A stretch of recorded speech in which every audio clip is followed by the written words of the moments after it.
Bona bé, jornada positiva per al Sant Andreu, que ha derrotat l'Alzira per la mínima, per al Barça B, que ha superat la Eivissa, i sobretot per al Sabadell, que ha golejat el Benidorm per 2-4 i continua tercer. El Sabadell continua llançat en el seu camí cap al play-off i avui ha golejat el Benidorm a domicili. El partit ha començat bé amb el gol de Joel en el minut 17 i tot i que Luis Domènech ha empatat per als locals en el 28, els jugadors menys habituals del Sabadell s'han fet veure. Raúl Prades ha marcat el segon gol arlequinat en el minut 30 i el tercer ja en el minut 10 del segon temps. Prades havia jugat la primera volta amb el filial, a segona territorial. Flavio ha escurçat distàncies per al Benidorm en el minut 70, però Siso Amigó, que havia entrat al camp feia ben poc, ha marcat el 2-4 definitiu en el minut 86. El Sant Andreu ha sabut mantenir el quart lloc gràcies a aquest gran gol de Manolo Lanzarote, que li ha donat els 3 punts aquesta tarda contra l'Alzira. El Barça Atlètic continua a reforçar la seva candidatura al play-off, si bé avui li ha costat més del compte superar la Eivissa.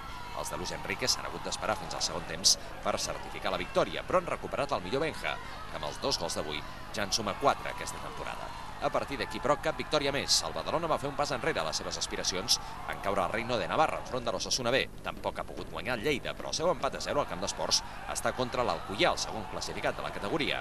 La Gravenet ha ensopegat a casa i ha vist esvaït el seu somni de ficar-se a la zona alta de la taula. Aquest gol de Gonzalo Bonastre ha donat els 3 punts a l'Ontinyent enfront d'una grama molt espessa. El Terrassa també ha perdut per 2-0 al camp del Dénia. Els gols els ha aconseguit Sergi Messa en els minuts 70 i 73 d'un partit que el Terrassa ha acabat amb 9. La derrota és molt perillosa perquè ha tret el Dénia de la zona baixa i ha deixat el Terrassa a un punt de la zona de promoció per no baixar, que ara ocupa el Gavà.